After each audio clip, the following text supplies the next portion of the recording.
Você já reparou que tem gente por aí que toma uma simples bebida caseira todos os dias e jura que o açúcar no sangue está despencando? Os níveis regulados, a energia voltando, até a pele parece mais viva. Mas quando você tenta fazer igual, nada muda. E isso não é coincidência. O que está por trás dessa bebida milagrosa que parece funcionar para todo mundo, menos para você? Fica comigo até o fim, porque hoje você vai descobrir exatamente o que está acontecendo com o seu corpo. Por que essa bebida pode estar sendo sabotada dentro de você? E o que fazer agora para que ela finalmente funcione? Dê like nesse vídeo, compartilhe com alguém que esteja lutando contra o açúcar alto e comente aqui de qual cidade você está assistindo. É importante saber quem está buscando saúde de verdade. Agora, respira fundo, porque o que vem a seguir pode mudar completamente o jeito como você enxerga a sua glicemia. Tudo começou quando uma senhora de 64 anos, chamada Marta, decidiu tentar mais uma vez. Ela já estava cansada, cansada de furar o dedo todos os dias, de tomar remédios que pareciam não fazer mais efeito, de escutar médicos dizendo que era assim mesmo com a idade. Um dia, a filha dela mostrou um vídeo na internet, uma bebida natural que prometia ajudar a equilibrar o açúcar no sangue. Nada de fórmulas milagrosas, apenas ingredientes que todo mundo tinha em casa: limão, vinagre de maçã, canela e água morna. Marta não acreditou de primeira, achou exagero, mas resolveu tentar. Preparou a mistura e tomou em jejum, logo ao acordar. Os primeiros dias foram iguais a todos os outros, nada mudou. O açúcar continuava alto, o cansaço ainda estava ali, mas ela decidiu insistir, e foi aí que as coisas começaram a acontecer.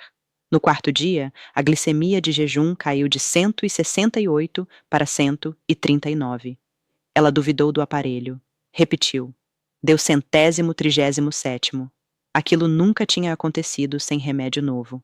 E Marta começou a perceber isso. Depois de uma semana tomando a bebida, ela notou que, nos dias em que dormia mal ou jantava muito tarde, a glicemia voltava a subir no dia seguinte. Não era coincidência, era um padrão. Então ela ajustou. Começou a jantar mais cedo, cortar o açúcar escondido, caminhar devagar depois do almoço.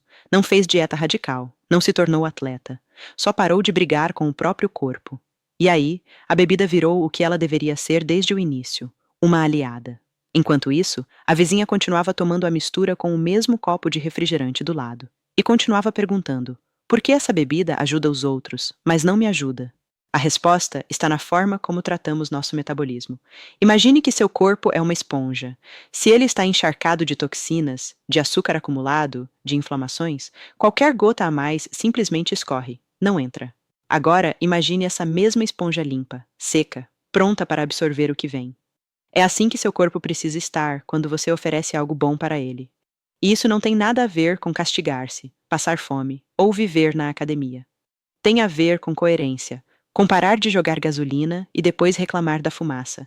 Nos próximos capítulos, você vai entender como preparar o corpo para que ele aceite essa bebida como um remédio natural real, e não apenas mais um modismo. Vai descobrir o que comer, o que evitar, o que fazer ao acordar e antes de dormir. E, acima de tudo, vai descobrir que o problema nunca foi só o açúcar. Foi o jeito como você se relaciona com ele. Porque a glicemia não sobe sozinha. Ela responde ao medo, ao cansaço, à culpa, à negação. Mas a boa notícia é, ela também responde ao cuidado, à consistência, à leveza e a uma simples mistura de ingredientes naturais, quando o corpo está pronto para recebê-la. Na semana seguinte, Marta começou a perceber algo curioso. Toda vez que tomava a bebida em jejum, como havia aprendido, seu corpo parecia responder melhor, mas só quando a noite anterior tinha sido tranquila. Nos dias em que dormia ansiosa ou jantava tarde, o efeito parecia menor.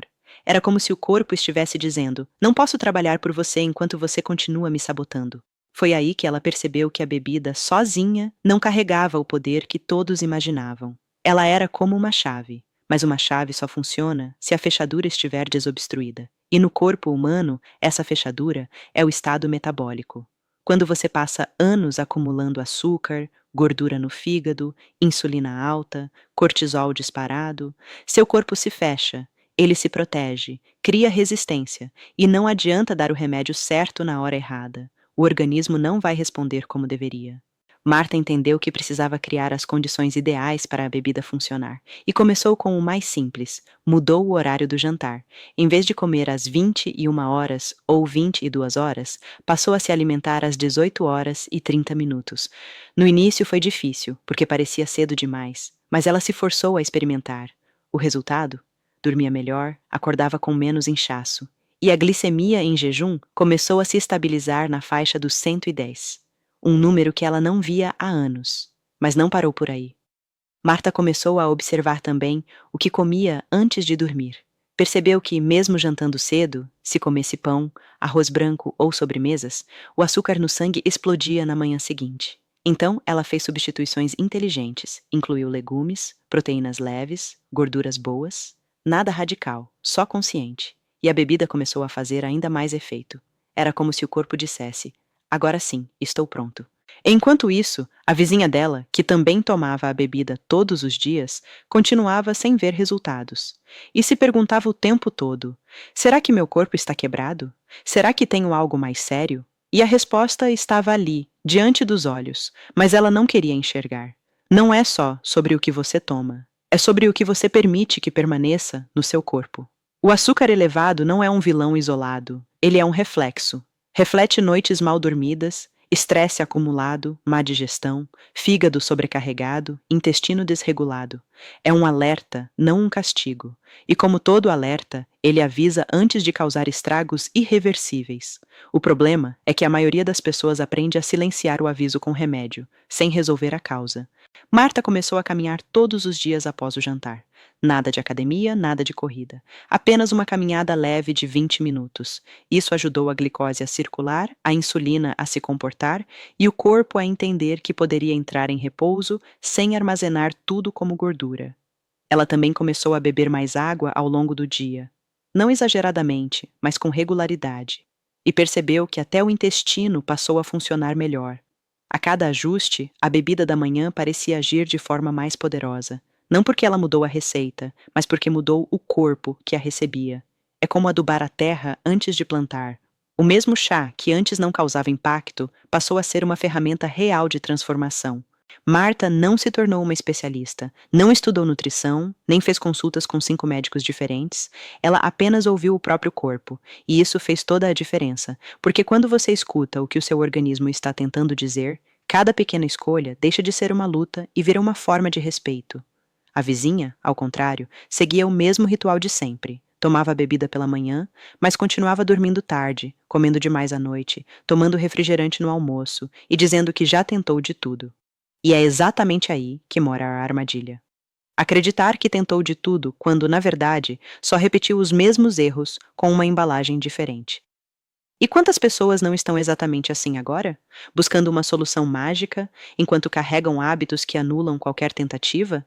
Marta entendeu que a bebida era uma ferramenta, não um milagre. Que o milagre acontece quando você muda o terreno, não apenas a semente. Nos próximos dias, ela decidiu fazer mais um teste. Parou a bebida por 3 dias e manteve todos os outros hábitos. O açúcar subiu, mas não muito. Então voltou com a bebida e viu a glicemia cair ainda mais. A lição ficou clara. A bebida funciona quando o corpo está pronto para recebê-la. E esse preparo não acontece com comprimidos ou promessas de efeito rápido. Acontece com consciência, com ajustes pequenos e consistentes, com respeito ao que o corpo está tentando dizer há anos. No próximo capítulo, você vai entender quais são os alimentos que, mesmo parecendo saudáveis, estão sabotando o efeito dessa bebida no seu organismo e vai aprender como construir uma rotina que trabalha junto com ela, e não contra. Porque não é sobre cortar tudo, sofrer ou viver em dieta. É sobre aprender a conversar com o seu corpo. E isso pode mudar tudo. Marta estava animada. Pela primeira vez em anos, sentia que tinha algum controle sobre o que estava acontecendo dentro do seu corpo. Ela não era mais refém dos números no aparelho de glicemia, nem dependente de receitas que pareciam não escutar sua história. Sentia-se parte ativa do próprio processo de cura, mas quanto mais estudava e observava os efeitos da bebida, mais percebia que existiam detalhes silenciosos que quase ninguém levava em conta. E o principal deles era o seguinte: muitos alimentos considerados inofensivos estavam sabotando o efeito da bebida, mesmo que as pessoas não percebessem. Foi o que aconteceu numa noite de sexta-feira. Marta se permitiu comer algo que não comia há semanas, uma fatia de pão integral com queijo branco. Achou que estava fazendo uma boa escolha. Afinal, era integral, era leve, e ela tinha caminhado naquele dia. Mas no dia seguinte, ao medir a glicemia, o número assustou.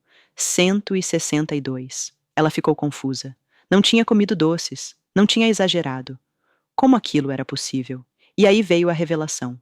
O pão integral, mesmo sendo melhor do que o pão branco em alguns aspectos, ainda era um carboidrato de alto índice glicêmico para o organismo dela. E mais, o queijo branco que ela usou tinha muito sódio, o que aumentou a retenção de líquidos e gerou um leve aumento da pressão, o que também interfere na resistência à insulina. Era como uma reação em cadeia que começava com uma pequena exceção. Marta entendeu que não se tratava de cortar tudo para sempre, mas sim de conhecer os próprios gatilhos. E esses gatilhos não são iguais para todo mundo. Para alguns, um suco de fruta natural é uma bomba de açúcar. Para outros, um iogurte fitness com sabor pode ser pior do que um brigadeiro. Tudo depende da forma como o corpo responde, da sensibilidade individual, da capacidade de metabolizar certos alimentos. Ela começou a fazer testes. Anotava o que comia e media a glicemia 2 horas depois. Descobriu que a banana madura, por exemplo, elevava seu açúcar rapidamente, que o arroz integral era mais seguro para ela do que a tapioca, que o feijão sozinho era ótimo, mas se viesse acompanhado de farinha, o efeito era outro. Com essas pequenas descobertas, começou a montar uma rotina alimentar que cooperava com a bebida da manhã, em vez de atrapalhá-la. Ao mesmo tempo, começou a prestar mais atenção no que bebia ao longo do dia. O café adoçado com adoçante artificial parecia inofensivo, mas causava ansiedade e fome algumas horas depois. As águas saborizadas de mercado, cheias de essência natural, tinham mais química do que fruta. Até mesmo o chazinho da tarde, se fosse de saquinho industrializado, gerava inchaço. Foi aí que ela percebeu que a tal bebida da manhã só funcionava de verdade quando o resto do dia era minimamente coerente com ela. Não precisava ser perfeito, mas não podia ser contraditório. Era como tentar acender uma vela num furacão. Não adiantava ter a chama certa se o ambiente estava em total oposição àquilo. Marta aprendeu a respeitar os horários, a evitar frutas muito doces à noite, a escolher gordura boa ao invés de pão rápido. Começou a usar mais azeite, abacate, ovo, sementes.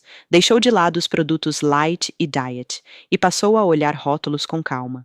Entendeu que açúcar escondido tem mais de 30 nomes diferentes, que a indústria alimenta o vício com palavras bonitas, que o problema não era ela, era a desinformação que reinava. E quando começou a compartilhar isso com outras pessoas no grupo da igreja, percebeu que não estava sozinha. Muitas mulheres faziam exatamente o que ela fazia antes. Tomavam a bebida esperando milagre, mas mantinham hábitos alimentares invisivelmente destrutivos. Uma delas disse: "Eu tomo a bebida todo dia, mas não largo meu biscoito recheado à tarde, e ainda coloco 3 adoçantes no café." Marta não julgou, apenas contou sua experiência.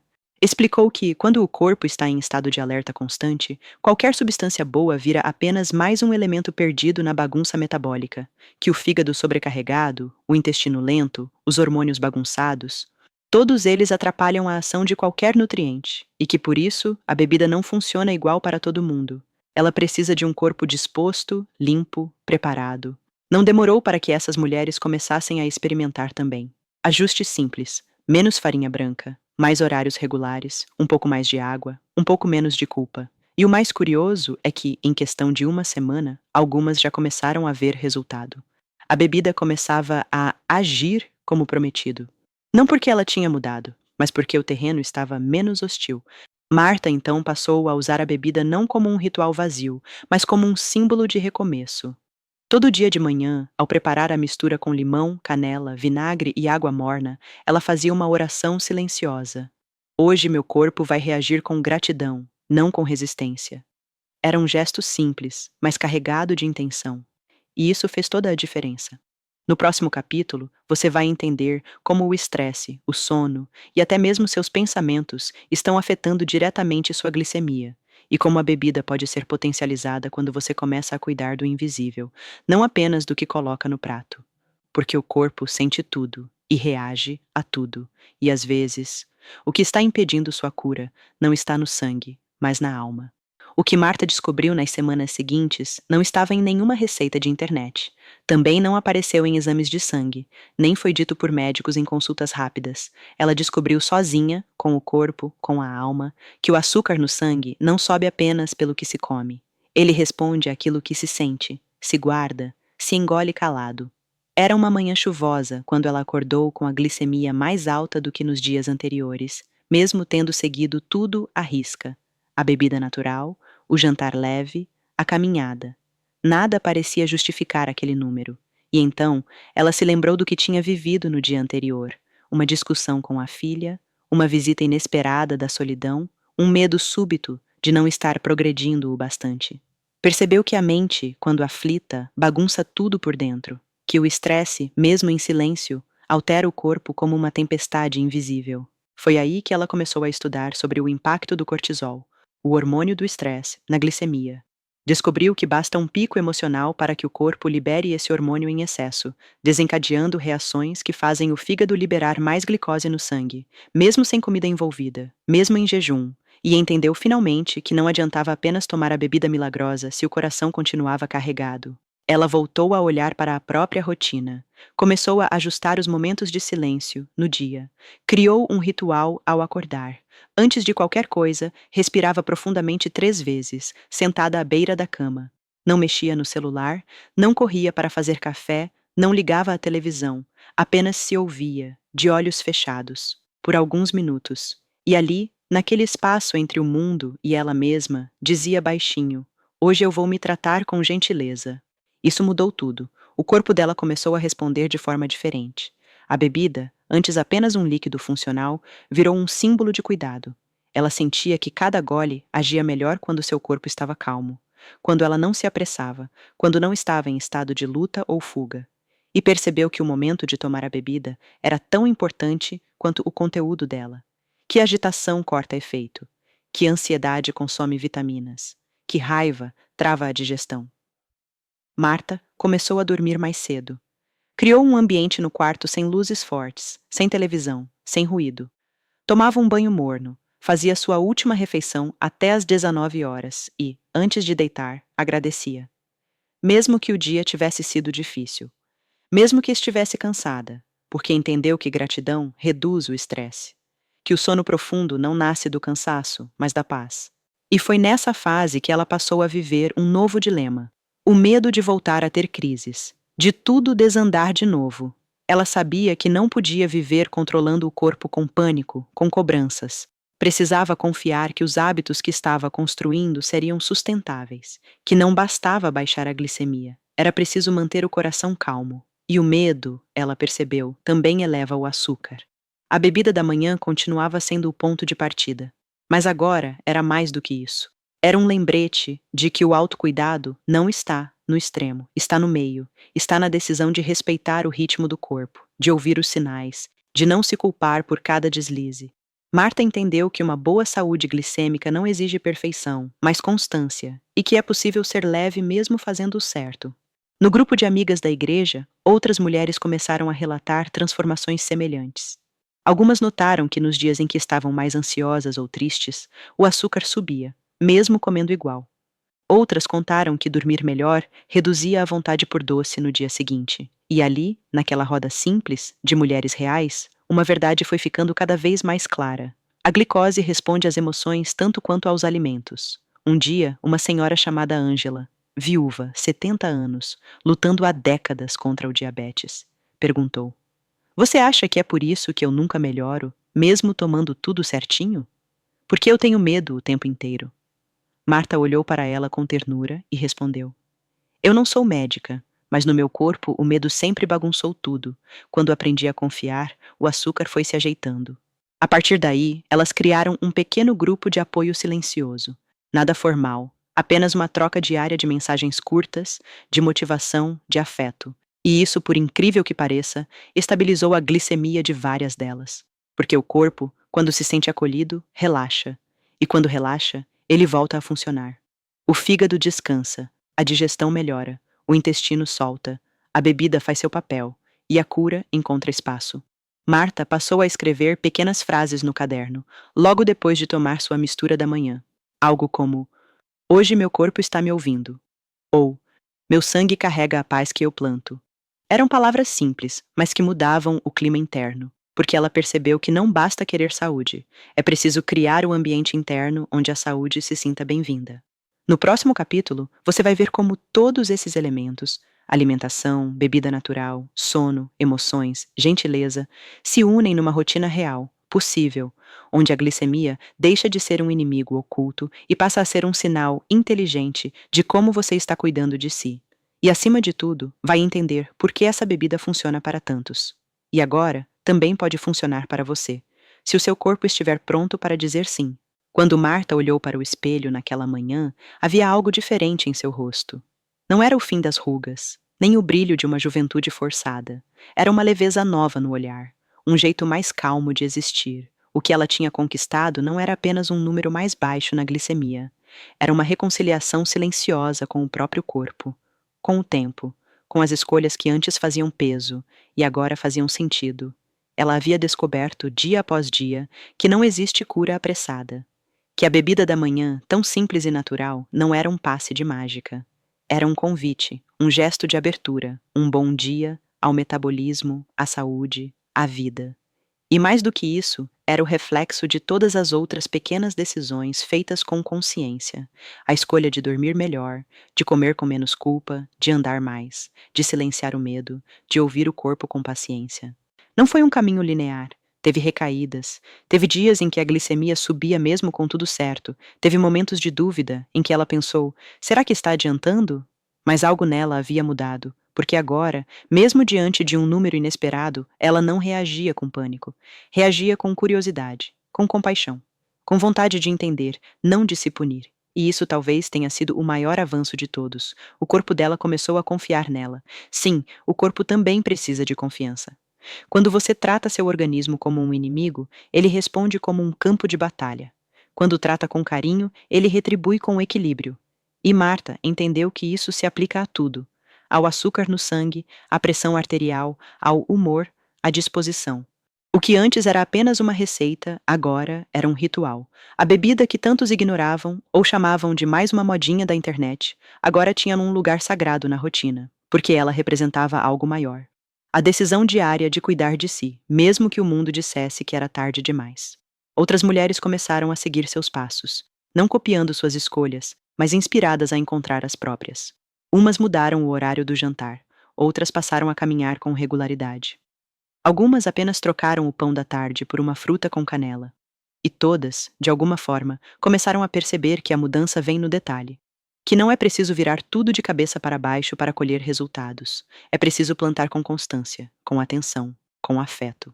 Marta, que um dia se sentiu frustrada por ver a bebida funcionar para todos, menos para ela, agora era exemplo vivo de como o corpo pode mudar. De como o açúcar no sangue não é um castigo, mas uma bússola. De como cada um tem um tempo, um ritmo, uma porta de entrada para a saúde.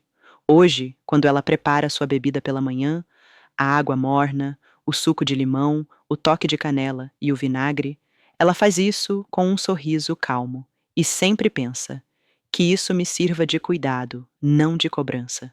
Porque ela entendeu que o segredo não estava apenas na receita, mas na disposição de fazer dela uma parte da vida e não uma esperança solitária. Talvez agora você que me ouve também esteja nesse ponto da jornada. Talvez já tenha tentado de tudo, já tenha tomado essa bebida ou outras sem ver resultado, já tenha se frustrado, se cobrado, se decepcionado. Mas eu quero te lembrar de algo importante. A bebida não funciona para todos, da mesma forma. E isso não significa que você está fazendo errado. Significa que o seu corpo pede um tipo de atenção que talvez ainda não tenha recebido, que ele quer ser escutado, não vencido. E se você chegou até aqui, é porque algo dentro de você ainda acredita que vale a pena tentar. E acredite, vale mesmo. Porque a transformação verdadeira não acontece quando tudo muda de uma vez. Ela começa quando você muda a forma de olhar para si. E isso já está acontecendo agora. Por isso, se este conteúdo fez sentido para você, eu te peço: curta este vídeo, compartilhe com alguém que esteja precisando entender melhor o próprio corpo e comente aqui embaixo de qual cidade você está nos assistindo. Vamos formar uma comunidade de pessoas que cuidam da saúde com gentileza, com verdade, com constância. E não se esqueça de se inscrever no canal para não perder os próximos vídeos. porque o caminho para a cura é feito de passos simples. E você não está sozinho nessa caminhada.